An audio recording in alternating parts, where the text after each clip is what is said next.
Buenas tardes a todas y todos los que tuvieron la gentileza de enviarme comentarios sobre la presentación sobre el cuerpo ausente y una normalidad de excepción.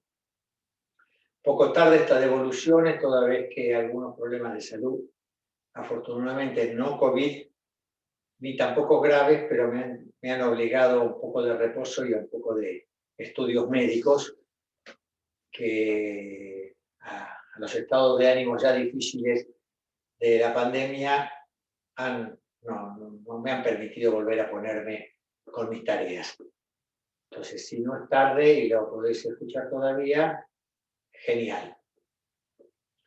La primera cosa que me parecía importante recalcar, y en nuestra función la función mediadora que se trata de escuchar, me sorprendió que no solo no hubiera comentarios prácticamente sobre la normalidad de excepción que traía el título y que lo mencioné, sino que mayoritariamente hablan de la nueva normalidad.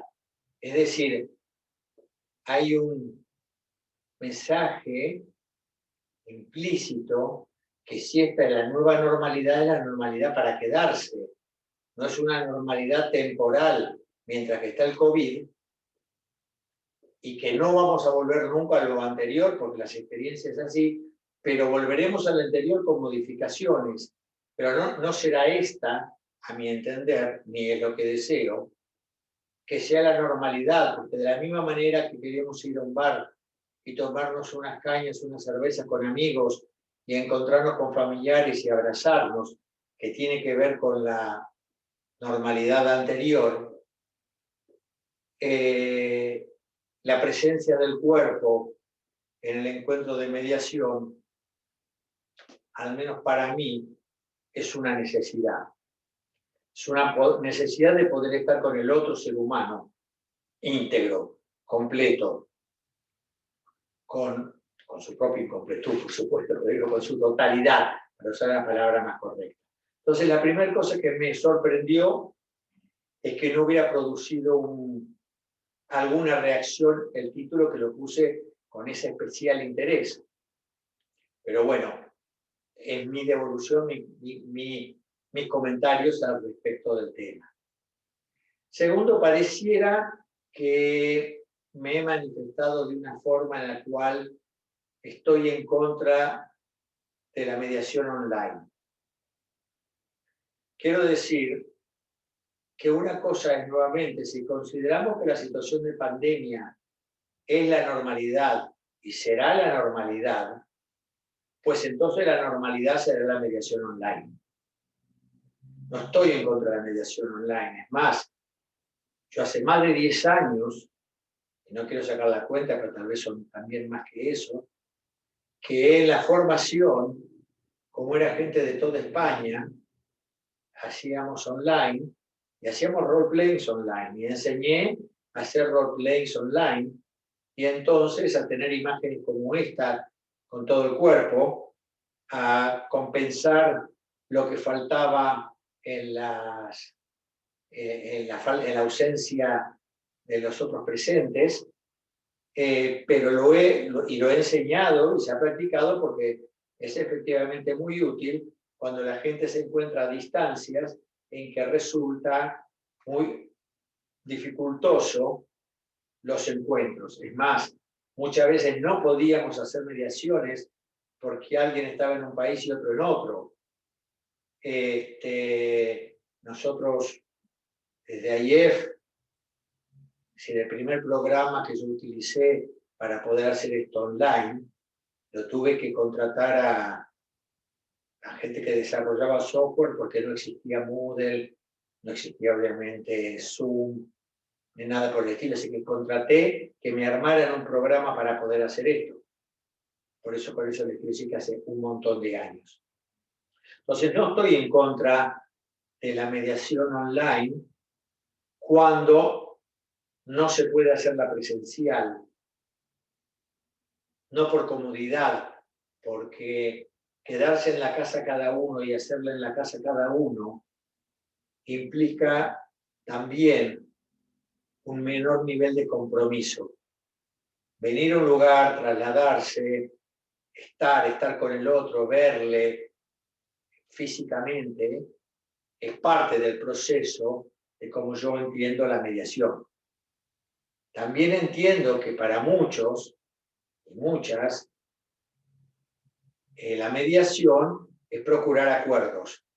Y en el contexto de disputas judiciales, para prevenir las mismas antes de que se inicien, como en algunos países que es obligatoria, o para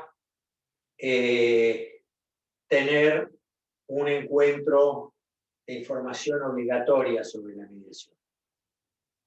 En mi entender, cuando el objetivo de la mediación es un acuerdo enmarcado dentro de un proceso judicial y un marco jurídico, para mí es una conciliación.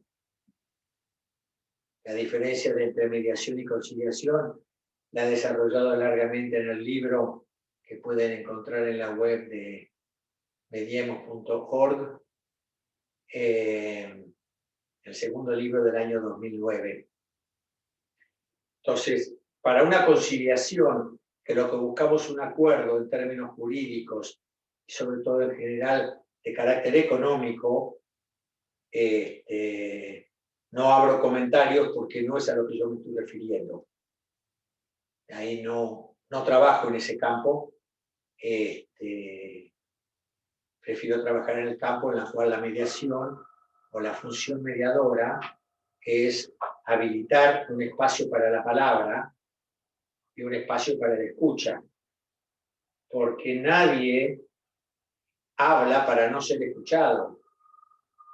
Hay mucha gente que no habla para que no le contesten, es decir, para no escuchar. Pero cuando hablamos es para que alguien nos escuche. Y cuando creemos que ya nadie nos va a escuchar, no hablamos. Entonces, la primera función fundamental del espacio mediador es crear un espacio seguro para la palabra. Y la segunda función importante es que la calidad o el nivel de resistencia a hablar está dado por la calidad de la escucha. Por lo tanto, la primera calidad de escucha tiene que ser nuestra. Y a partir de nuestra escucha, que legitima y contesta a esa palabra, con todas las partes participantes, llegará el momento que el espacio tendrá suficiente seguridad como para escuchar lo que el otro o la otra dicen y que en un principio me niego por situación emocional, inseguridad, enojo, vivencias, experiencias, etc. Así que no estoy en contra de la mediación online en tiempos de pandemia, no estoy en contra de la mediación online cuando hay aspectos realmente que hacen imposible la mediación presencial, y la nueva normalidad que vendrá después de esta normalidad de excepción probablemente nos dé la experiencia para hacer muchas mediaciones que antes no hacíamos porque los aspectos materiales nos lo impedían. Así que esto es otra cosa que quería aclarar. Otra cosa que me parece importante aclarar es este registro de que nosotros no sabemos nada. Es decir, lo que podamos saber de técnicas de mediación y de libros que hemos estudiado para qué hacer, no nos debe llevar a confundir que eso es lo importante, y a través de eso podemos llegar a saber algo que pueda ser de ayuda para ellos. Es decir, nosotros sabemos algo que ellos no saben. Cuando esto ocurre, yo entiendo que nos estamos apropiando del espacio de ellos. Los que han sabido y los que saben mucho o poco son ellos. y nosotros podemos estar seguros que no sabemos nada de ellos cuando llegan, ni sabremos nada de ellos cuando se vayan.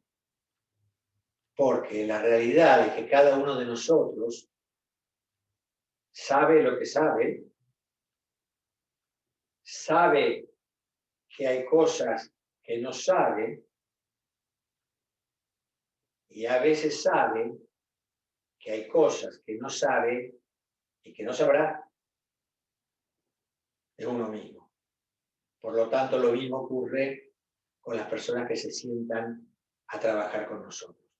Entonces, el renunciar a saber, y entonces esto nos lleva a la consecuencia de atender personas y no conflictos.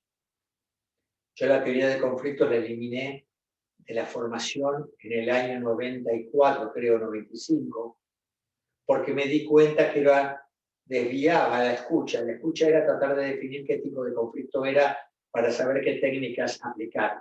Se había transformado el conflicto en lo esencial y no las personas que tenían el conflicto.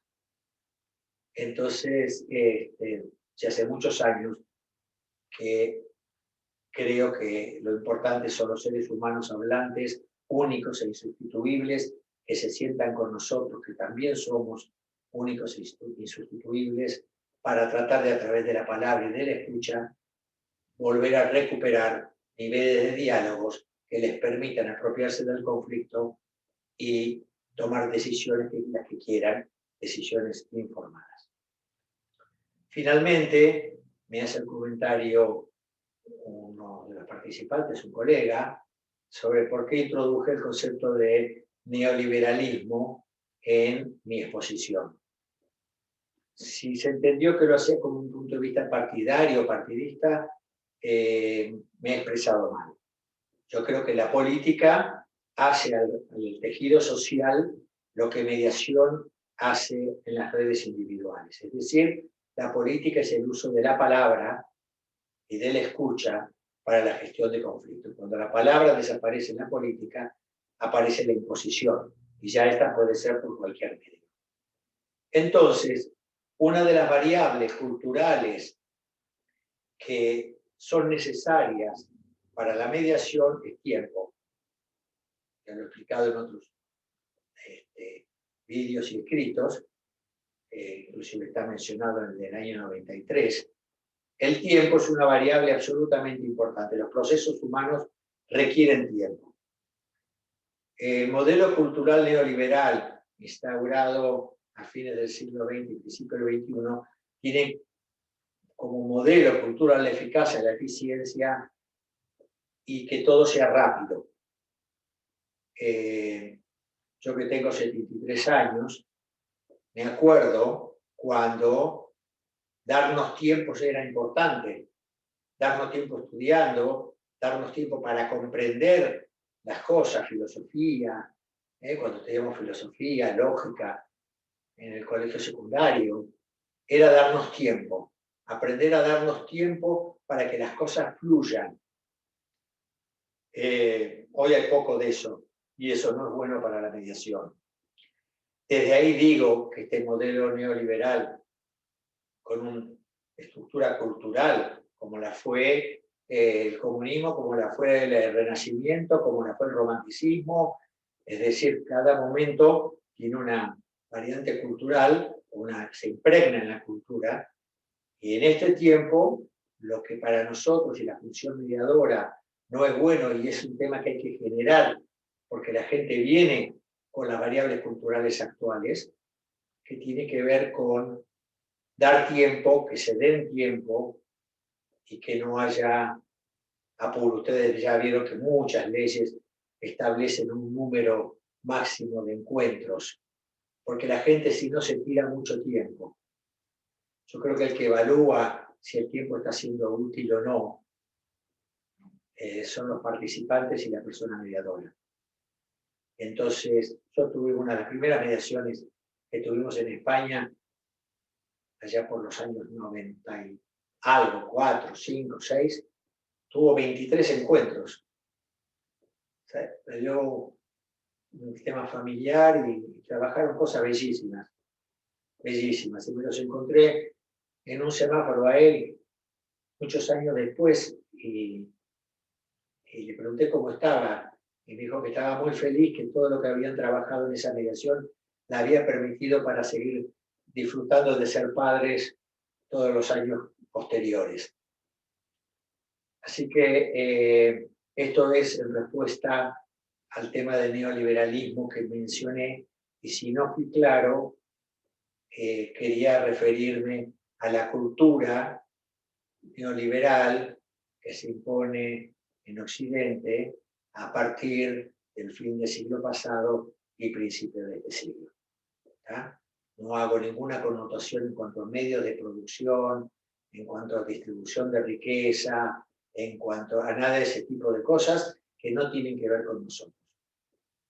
Bueno, creo que con esto he contestado globalmente los conceptos importantes que me habían, si ha quedado alguno colgado, discúlpenme, 147 creo que fueron al final, eran un montón, tomé notas, pasaron los días desde que lo escuché por todo lo que les conté, así que bueno, agradecerles profundamente que hayan escrito, que hayan participado, saben que tienen la página web, ahí hay un email, pueden contactar, me encanta hacer discusiones, intercambios, porque eso enriquece, eso me hace pensar las cosas de otra manera, eso mantiene a uno activo, está con lo diferente.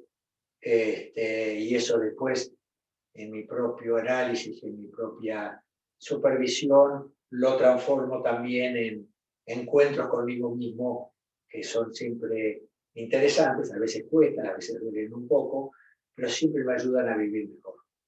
Un abrazo para todas y todos. Gracias a Daniel, organizador, su compañera, perdóname, no me acuerdo el nombre, a los dos por haber organizado todo esto y tener tanta fuerza y tantas ganas de seguir haciendo cosas. Abrazo.